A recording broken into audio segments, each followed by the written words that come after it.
We're going to read from the Old Testament, from the book of 1 Kings. And we'll read the first 18 verses of this chapter. So when we come into this chapter, Elijah has just confronted the prophets of Baal at the top of Mount Carmel, and God has come down in the fire. And then we pick up just at the end of that story here in chapter 19. Ahab told Jezebel all that Elijah had done, and how he had killed all the prophets with the sword. Then Jezebel sent a messenger to Elijah, saying, "So may the gods do to me, and more also, if I do not make your life as the life of one of them by this time tomorrow." Then he was afraid. And he arose, and he ran for his life, and he came to Beersheba, which belongs to Judah, and left his servant there. But he himself went a day's journey into the wilderness, and he came and sat down under a broom tree, and he asked that he might die, saying, "It is enough. Now, O Lord, take away my life, for I am no better than my fathers." And he lay down and he slept under a broom tree. And behold, an angel touched him and said to him, "Arise and eat." And he looked, and behold, there was at his head a cake baked on hot stones and a jar of water. And he ate and drank and lay down again. And the angel of the Lord came again a second time and touched him and said, "Arise and eat, for the journey is too great for you." And he arose and he ate and drank and went in the strength of that food 40 days and 40 nights to Horeb, the mount of God.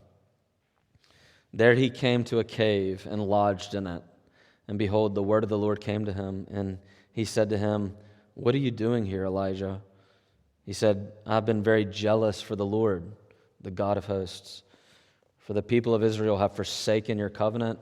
They've thrown down your altars and killed your prophets with the sword. And I, even I only, am left, and they seek my life to take it away." And he said, "Go out and stand on the mount before the Lord." And behold, the Lord passed by, and a great and strong wind tore the mountains and broke in pieces the rocks before the Lord. But the Lord was not in the wind. And after the wind, an earthquake, but the Lord was not in the earthquake. And after the earthquake, a fire, but the Lord was not in the fire. And after the fire, the sound of a low whisper. And when Elijah heard it, he wrapped his face in his cloak, and he went out and he stood at the entrance of the cave. And behold, there came a voice to him and said, "What are you doing here, Elijah?" He said, "I've been very jealous for the Lord, the God of hosts. For the people of Israel have forsaken your covenant, thrown down your altars, killed your prophets with the sword. And I, even I only, am left, and they seek my life to take it away." And the Lord said to him, "Go, return on your way to the wilderness of Damascus. And when you arrive, you shall anoint Hazael to be king over Syria. And Jehu, the son of Nimshi, you shall anoint to be king over Israel. And Elisha, the son of Shaphat of Abel Meholah, you shall anoint to be prophet in your place. And the one who escapes from the sword of Hazael shall Jehu put to death. And the one who escapes from the sword of Jehu shall Elisha put to death. Yet I will leave 7,000 in Israel, all the knees that have not bowed to Baal, and every mouth that has not kissed him." This is God's holy word. So tonight we're following on from where we ended last week with Elijah showing the people of God who the true God really is. He has sent down fire and burnt up the sacrifice. He has sent rain to end a 3-year-long famine. Ahab has come down off the mountain. He is going home to his town or his city, Jezreel. And Elijah is out running in front of him. Just as we are meant to think, the king is beginning to let God's word do the leading. From what we read last week in chapter 18 to now, at last, the people of Israel are going to trust in the true God. The king will return to him. The king and the prophet will work together, will live together at last. And then we get to this chapter tonight, chapter 19, and it doesn't go that way at all. Ahab comes home, goes to his wife Jezebel, tells her everything that's happened, and she says, as far as she can help it, this man Elijah is going to be dead by this time tomorrow. There is no way that these people are going to come home worshiping another god. There is no way her husband is going to come back and listening to this foreign prophet calling the shots. As far as she can help it, Elijah will be dead by this time tomorrow. Just to point out one word before we look at this chapter properly. It's in verse 3. It says that Elijah was afraid because of this. And the word that's used there is debated, but most likely the word that is really used there is a word which means he saw. Not that he was afraid, but that he saw. Jezebel threatens to have him killed, and it says he saw. And what Elijah saw was not the threat to his own life, but what he saw was the fact that God is still not going to be worshipped in Israel. The people have seen on top of the mountain God sending fire to burn up the sacrifice. Ahab has seen the rain come down. The true God has sent it at last, but they get home and nothing changes. Jezebel won't have it. There's no change in Israel. That's what Elijah saw.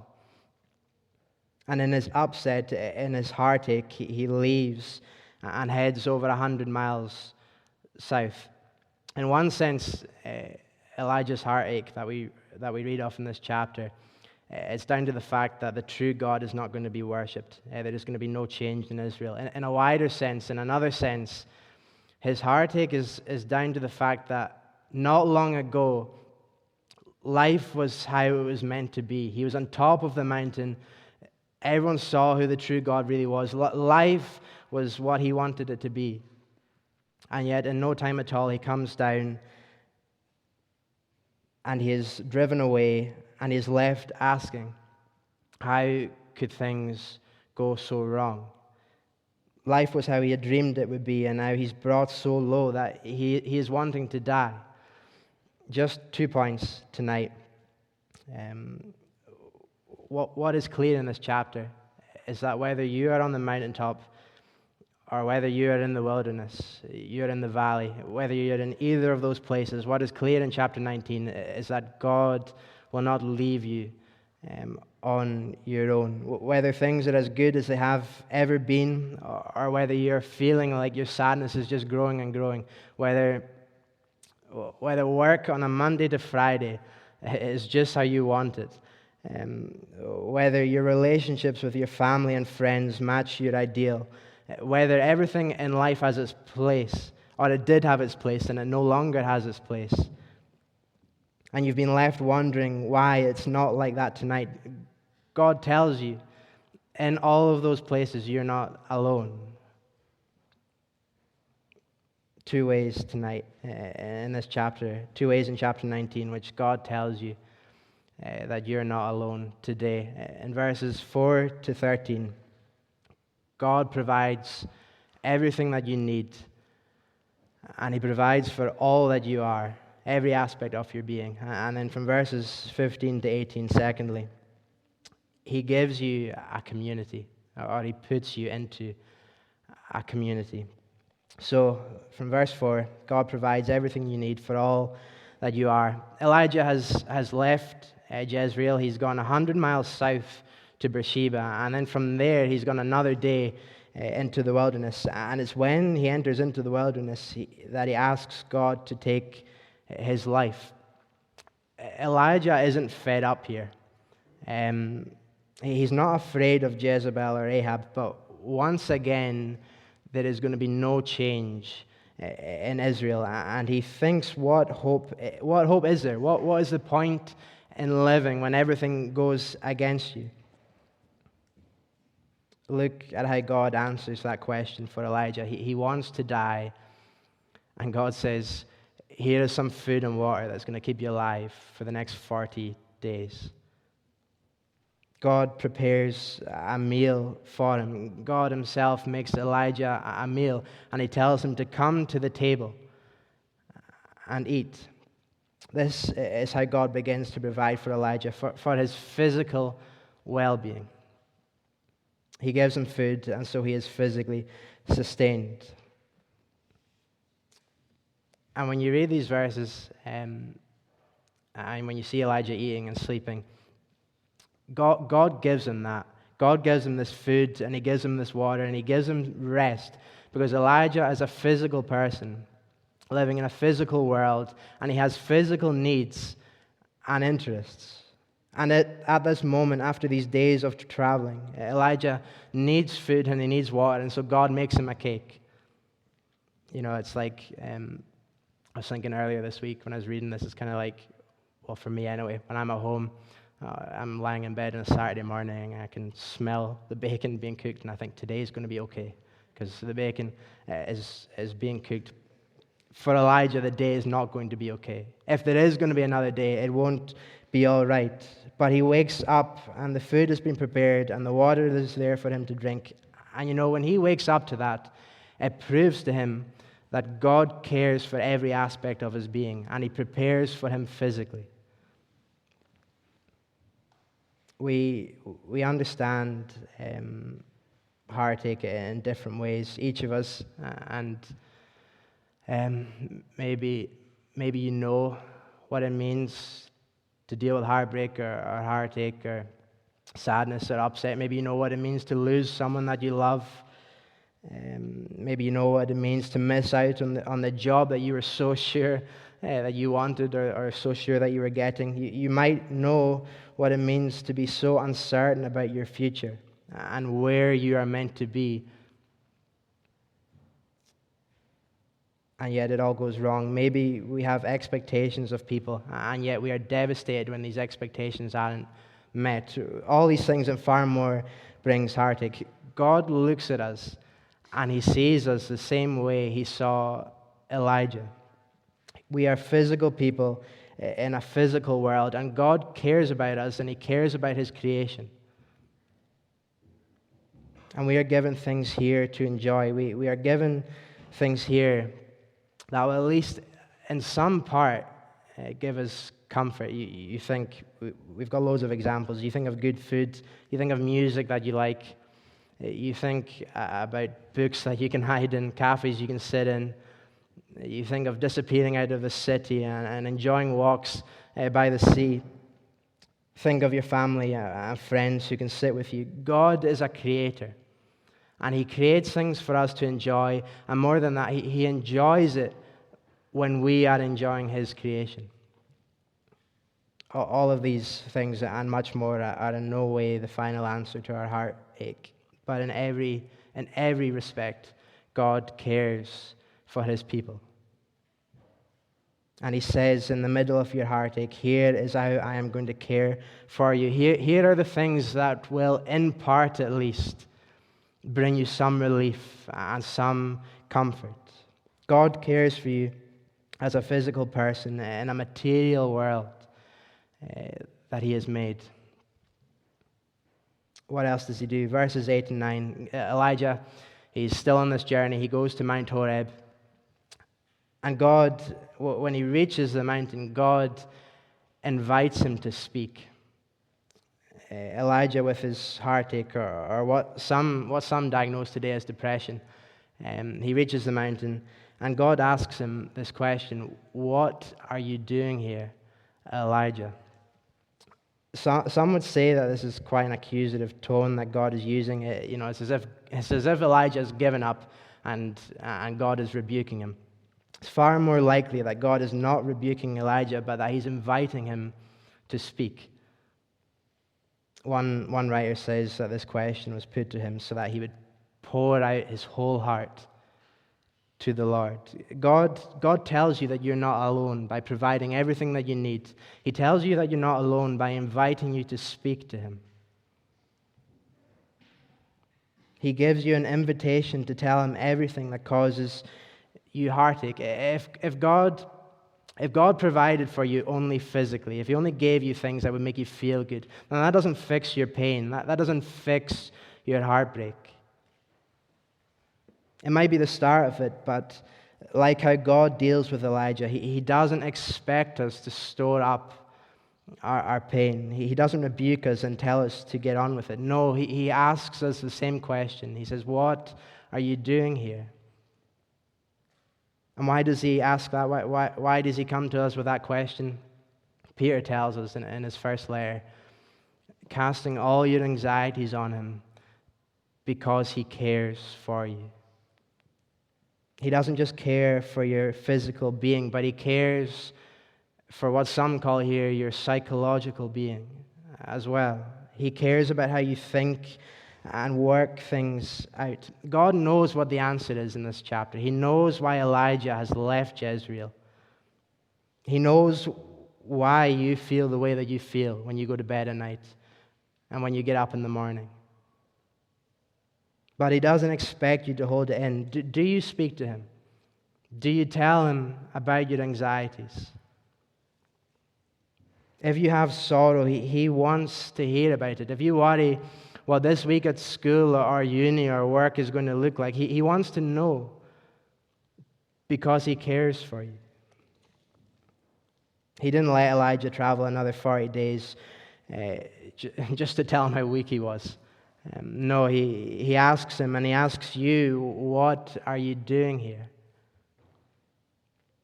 Cast all your anxieties on him because he cares for you.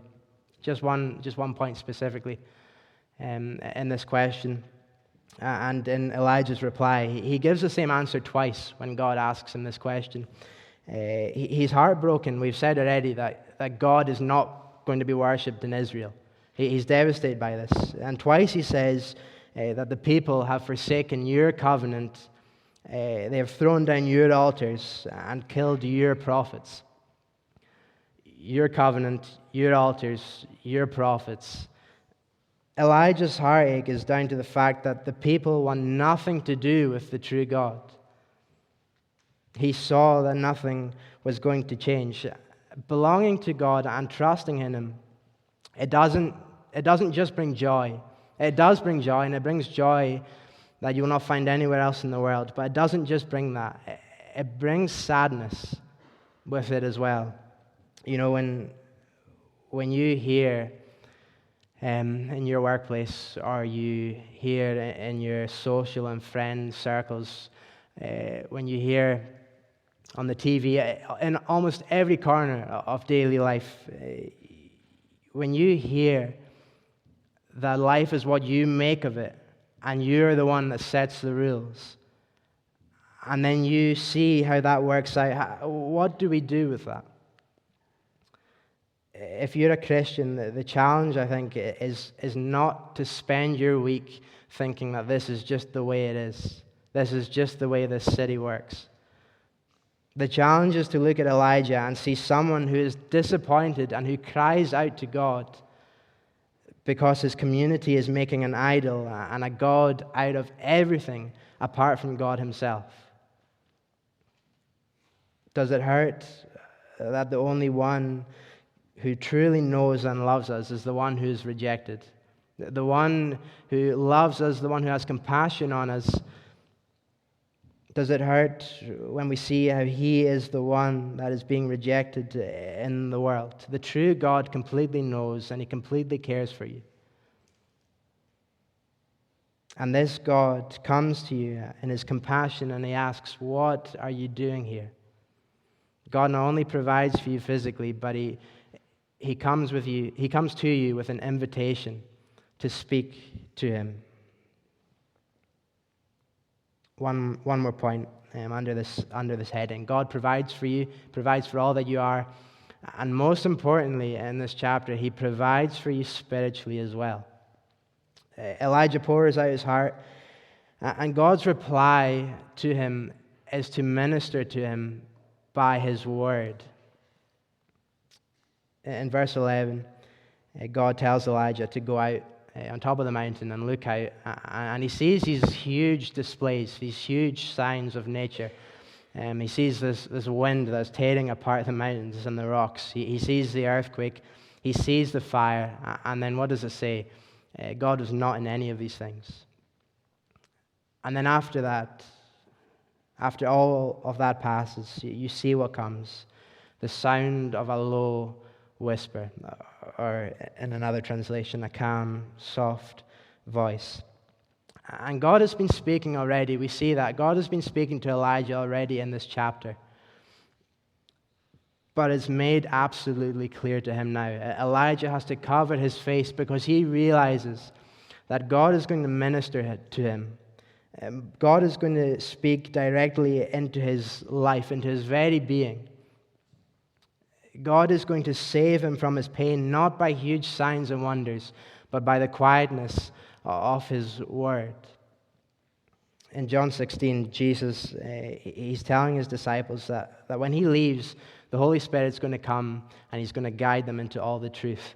And in one way, that was a specific promise to the apostles. In another sense, it's a promise to the church. The Spirit comes today and he guides us into all the truth by applying God's word to our hearts. The Spirit comes and he guides you into all the truth by making God's word alive to you. He ministers to you by illuminating God's word. You know, Paul says in Romans, and Cody prayed it tonight, the Spirit knows what you need far more than you know yourself. And he ministers to you by bringing you the truth. He cares for you by bringing you God's word, by bringing you his promises and making them real in your heart. That is God's word to you, not great signs, not great displays, but the quietness of his word. And I think today we probably know ourselves that this can be a mundane thing. When we get up in the morning, we probably think there's nothing spectacular about getting up in the morning, sitting in your room, sitting in the lounge and reading the Bible. And yet compared to the winds and the earthquakes and the fires, that is how God has decided to speak to you. One example. You might come to God like Elijah has done in this chapter because life isn't what it was last week, last month, last year, even 10 years ago. You might pour out your heart to him because there is no certainty over what life is going to look like these next few months and years. God answers you in his word. In Exodus 14, he will fight for you. He will take care of your burdens and your pain. And Moses says, take heart, the Lord will fight for you. God answers you by the quietness of his word. How do you know you're not alone? God doesn't stop at physical comfort. He doesn't stop with an invitation to speak. But he comes to you and he answers your heartache in his word. God has chosen to speak to you through his word, and the Spirit comes and the Spirit says, here is the answer that you're looking for. Here are the promises made to the brokenhearted. Our second point, and just to close, God promises that he will provide for all that you are. He promises that you're not alone by providing for all that you are. He promises that you're not alone by putting you into a community, by giving you a community. God tells Elijah from verses 15 to 18 that there is going to be judgment. There will be judgment for these people worshipping Baal. But right at the end of the chapter, he says that there are going to be 7,000 people left in Israel who have not bowed the knee, but who have instead trusted in the true God. God promises Elijah that there will be a community for him when he returns north. In Luke 9, Jesus is going up the mountain with his disciples, and while he's up there, it says that he is transfigured. He changes appearance. They see his glory. And when he's up there, when they see his glory, it says that two people appeared with him, Moses and Elijah. And it says that these three men were talking, and they were talking about Jesus' exodus. That's the word that's used, his exodus. And you immediately think back to Moses leading the people out of Egypt, away from slavery, towards freedom. You think of Moses coming to Mount Sinai, where Elijah is in this chapter, and God tells him that he's going to consecrate a people group who are going to belong to him and who are going to represent him to the nations. And when Jesus is up the mountain talking about his exodus, he's talking about the same thing.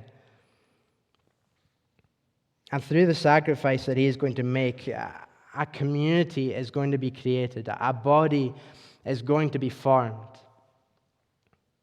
A body made up of people who trust in him. And what will they do? What will these people do? They will worship God and they will love him. And on top of that, they will love one another as well. How do we do that? How do Christians love one another in this community that we've been made a part of? We care for each other and for all that we are. We cook for each other. We make lunch and dinner for one another. We read together. We go on walks together. We help each other with the gardening, with the painting. We care for each other physically. We care for each other's well-being. We come with the same question, what are you doing here? We come ready to hear what is upsetting, what is bringing heartache to those around us. And we care for each other spiritually. We pray for one another. And more importantly, we point to the one who hears our prayers.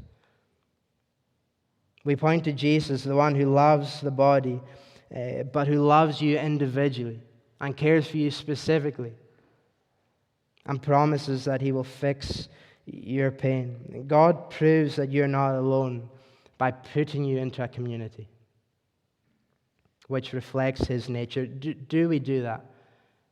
Is the question in chapter 19.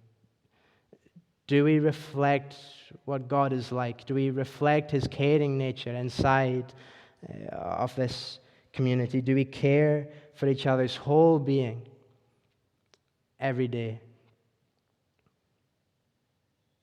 One thing, just to close. If you trust in Jesus, then you are in this community.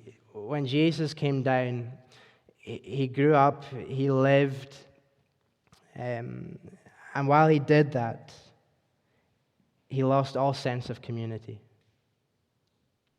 He lost every friend that he had. He spent the last 3 years of his life being hated or mocked or accused. He spent the last few days of his life being rejected by his own disciples. Peter even goes to the point of saying he never knew this man. As Jesus is put on the cross, he is there alone. As he dies, as he hangs on the cross, he is there without a friend. And he does it, or he did it, so that God could turn to you in grace and save you. The one who died alone has made it so that you will never have to be alone. God provides for all that you are, and he gives you a community because Christ already came and he willingly gave it all up for you. If you haven't trusted in him, if you haven't believed that he is the only true God, and you are letting your circumstances and your people determine how you live and how you feel, and then you come to heartache or you come to upset, you have to face that heartache alone. You have to face that without God's word and without a community which shows you what he is like. If you trust in him, if you put your trust in Jesus, if you confess that he is really the true God, then you will be brought into a family that knows the answer. You'll be brought into the care of one who promises that he will answer all your pain and all your worry by his word. However the next few days look, however they look to you, Christ suffered alone so that this week you would not have to. You're not alone, but you are part of a body, and the head of this body is God, who promises to care for you and answer your upset in the quietness of His Word.